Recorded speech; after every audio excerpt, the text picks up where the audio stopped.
ആശാവർക്കർമാരുടെ സമരം ഇന്ന് 34-ാം ദിവസത്തിൽ കേന്ദ്രം നേരിട്ട് വേതനം നൽകണമെന്ന അഭ്യർത്ഥനയുമായി ആശാവർക്കർമാർ. കേന്ദ്രം പണം നൽകിയില്ലെന്ന ആരോഗ്യമന്ത്രിയുടെ ആരോപണം കള്ളമാണെന്നതിൻ്റെ രേഖകൾ ജനം TV പുറത്തുവിട്ടിരുന്നു. കേന്ദ്രം കൃത്യമായി പണം നൽകിയാലും അത് തങ്ങളിലേക്ക് എത്താത്തത് ഖേദകരമെന്നും ആശമാർ ജനം TVയോട്. ഇവരുമായി രശ്മി കാർത്തിക ചിരിക. രശ്മി, 34-ാം ദിവസത്തിലേക്ക് ആശമാരുടെ സമരം കടന്നിരിക്കുകയാണ്.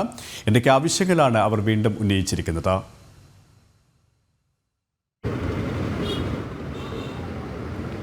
ആശാവർക്കർമാരുടെ സമരം 34-ാം ദിവസത്തിലേക്ക് കടന്നിരിക്കുകയാണ്. ഈ കനത്ത ചൂടാണ് ഇപ്പോൾ അനുഭവപ്പെടുന്നത്.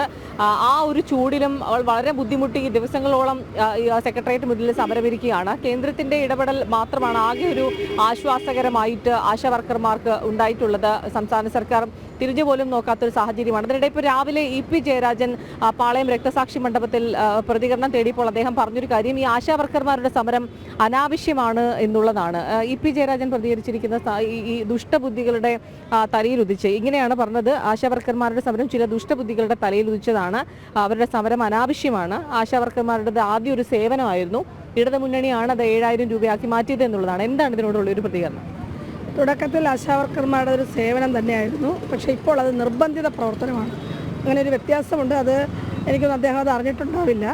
പിന്നെ രണ്ടാമത്തെ സംഗതി ദുഷ്ടബുദ്ധി എന്നൊക്കെ പറയുന്നത് അദ്ദേഹം ഇതുപോലുള്ള പല പരാമർശങ്ങളും നടത്താറുണ്ട് പലപ്പോഴും. അതുകൊണ്ട് എനിക്ക് അതിനകത്ത് പ്രത്യേകിച്ചൊന്നും പറയാനില്ല. ആശാവർക്കർമാർ വളരെ ന്യായമായ ഒരു ആവശ്യം ഉന്നയിച്ചാണ് ഇവിടെ വന്നിരിക്കുന്നത്. നിർബന്ധിതമായി ഏതാണ്ടൊരു 16-18 മണിക്കൂർ ഓരോ ദിവസവും പ്രവർത്തിക്കേണ്ടുന്ന നിർബന്ധ സ്വഭാവത്തിലുള്ളൊരു ജോലിയാണത്.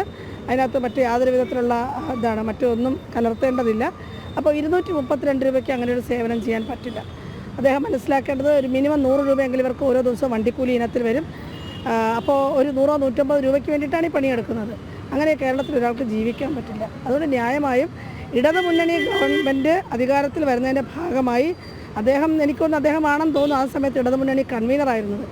അദ്ദേഹം ഇറക്കിയ ഒരു പ്രകടന പത്രികയാണെന്നാണ് ഞാൻ മനസ്സിലാക്കുന്നത്. അദ്ദേഹം കൺവീനർ ആയിരുന്നെങ്കിൽ ഒരുപക്ഷെ അദ്ദേഹമായിരിക്കും ഇറക്കിയത്. അദ്ദേഹം പറഞ്ഞത് 700 രൂപ ദിവസവേതനം ഞങ്ങൾ വന്നാൽ നൽകുമെന്നാണ്. അപ്പോൾ ഇപ്പോൾ അത് ചോദിക്കുമ്പോൾ എങ്ങനെയാണ് ദുഷ്ടബുദ്ധിയാകുമെന്ന് അറിയില്ല. അദ്ദേഹം കൂടെ അതിൻ്റെ പാർട്ടായിരുന്നിരിക്കും ഇങ്ങനെ വിചാരിക്കുന്നു. അനാവശ്യ സമരം എന്നാണ് പറഞ്ഞത്. അതെ, അവർക്ക് നല്ലതൊക്കെ ആവശ്യവും ബാക്കിയുള്ളവർ ചെയ്യുന്ന അനാവശ്യമാണെന്ന് സ്വാഭാവികമാണല്ലോ. അതിനകത്ത് എന്തെങ്കിലും പുതിയ കാര്യമൊന്നും ഉള്ളതായിട്ട് തോന്നില്ല. അവർ ചെയ്യുമ്പോൾ എല്ലാം ആവശ്യം, മറ്റുള്ളവർ ചെയ്യുമ്പോൾ അനാവശ്യം. അതങ്ങനെ ആയിരിക്കുമല്ലോ. ശരി, ഇപ്പോൾ 34-ാം ദിവസമായി ഈ കനത്ത ചൂടിൽ നിങ്ങൾ ഈ സെക്രട്ടേറിയറ്റ് മുന്നിൽ ഇങ്ങനെ സമരം ചെയ്യുകയാണ്. ഇനി നിങ്ങളുടെ തുടർന്നുള്ള നിലപാടെന്താണ്? ഇതുവരെയും സർക്കാരിൻ്റെ ഒരു ഇടപെടൽ സംസ്ഥാന സർക്കാരിൻ്റെ ഭാഗത്തുനിന്ന് ഉണ്ടായിട്ടുണ്ട്. ഈ തുകയ്ക്ക് എന്താണേലും പണി ചെയ്യാൻ സാധ്യമല്ല. വർദ്ധിപ്പിച്ചേ പറ്റുള്ളൂ. അത് ചെയ്യേണ്ട സംസ്ഥാന സർക്കാർ തന്നെയാണ്. അതിനകത്ത് ഒരു ആശയക്കുഴപ്പവും ആർക്കുമില്ല. പൊതുസമൂഹത്തിനില്ല, ആശാവർക്കർമാർക്കില്ല, ആർക്കുമില്ല. അപ്പോൾ പിന്നെ ഗവൺമെൻറ്റാണ് അതിനകത്ത് തീരുമാനം എടുക്കേണ്ടുന്നത്. ഞങ്ങൾ സമരവുമായി മുന്നോട്ട് പോകണം. ഞങ്ങൾക്ക് ഈ പൊതുസമൂഹത്തിനോട് ഗവൺമെൻറ്റിനോട് പറയാൻ ഞങ്ങൾക്കൊരു കാര്യമേ ഉള്ളൂ, ഞങ്ങളുടെ വേതനം വർദ്ധിപ്പിക്കണമെന്നുള്ളതാണ്. മറ്റന്നാൾ വലിയ ഉപരോധം നടത്തുമ്പോൾ സെക്രട്ടേറിയറ്റിൽ ഉപരോധം, അത് കേരള ചരിത്രത്തിലെ തന്നെ ഒരു വലിയ സംഭവമായി മാറാൻ പോവാണ്. വനിതകൾ ഉപരോധിക്കുന്നു എന്നുള്ളതാണ് അതിൻ്റെ പ്രത്യേകത. 34 ദിവസമായി ഇവരുടെ സമരം ഇതേ രീതിയിൽ സെക്രട്ടേറിയറ്റിന് മുന്നിൽ തുടരുകയാണ്. ഇവരിൽ പലർക്കും പലതരത്തിലുള്ള ആരോഗ്യ പ്രശ്നങ്ങളുണ്ട്. ഇപ്പോൾ ഈ പല നേതാക്കളും ഇടത് നേതാക്കളൊക്കെ ഇവരുടെ സമരത്തെ അടച്ചാക്ഷേപിക്കുന്നത് ഇതിപ്പോൾ ആദ്യമായിട്ടുള്ളൊരു സംഭവമല്ല. തുടർച്ചയായി ഇത്തരത്തിൽ ഇവരെ അപമാനിക്കാറുണ്ട്. നിരന്തരം ഫോൺ കോളുകളിലൂടെ മറ്റും ഭീഷണിപ്പെടുത്തുന്ന സാഹചര്യമൊക്കെ ഉണ്ടായിട്ടുണ്ട്. ഇപ്പോൾ EP ജയരാജൻ പറഞ്ഞിരിക്കുന്നത് ആശാവർക്കർമാരുടെ സമരം ചില ദുഷ്ടബുദ്ധികളുടെ തലയിൽ ഉദിച്ചത് എന്നുള്ളതാണ്.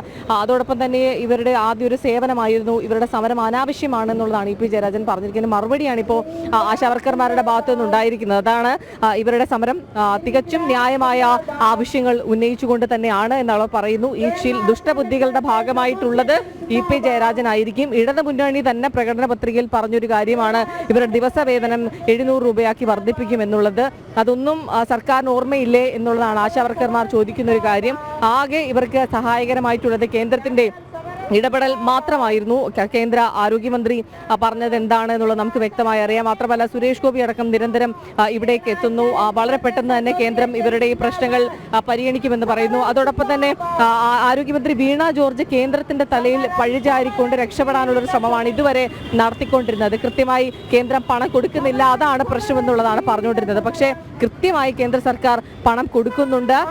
അതിന്റെ രേഖകളടക്കം ജനം TV കഴിഞ്ഞ ദിവസം പുറത്തുവിട്ടിരുന്നു. ഇതോടുകൂടി ആരോഗ്യമന്ത്രി നിയമസഭയിൽ പറഞ്ഞ കാര്യങ്ങൾ പൂർണ്ണമായും അത് കള്ളമാണ് എന്നുള്ളതും തെളിഞ്ഞിരിക്കുകയാണ്. ഏതായാലും ഇത് വളരെ കഷ്ടമാണ്. ഈ ഒരു പലരും പ്രായമായവരൊക്കെ ഉണ്ട്. കഴിഞ്ഞ 34 ദിവസമായി ഇവർ സെക്രട്ടേറിയറ്റ് മുന്നിൽ ഈ വേനലും മഴയും ഒക്കെ സഹിച്ചുകൊണ്ട് സെക്രട്ടേറിയറ്റ് മുന്നിൽ സമരം ചെയ്യുകയാണ്.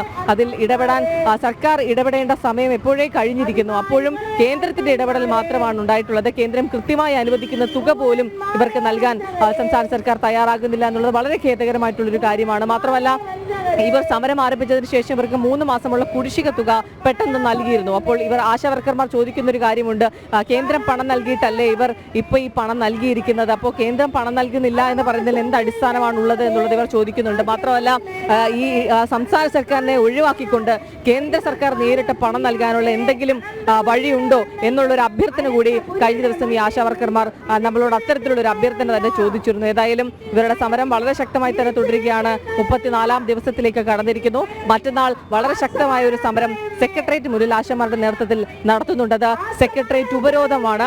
ഏതായാലും മരണം വരെ അവർക്ക് ആവശ്യമായിട്ടുള്ള നീതി, അതായത് ഇവരുടെ ഓണറേറിയം വർദ്ധിപ്പിക്കുക, പെൻഷൻ ആനുകൂല്യങ്ങൾ വർദ്ധിപ്പിക്കുക തുടങ്ങിയ ആവശ്യങ്ങളിൽ കൃത്യമായ ഇടപെടൽ ഉണ്ടാകുന്നത് വരെ സമരം തുടരുമെന്നുള്ളത് തന്നെയാണ്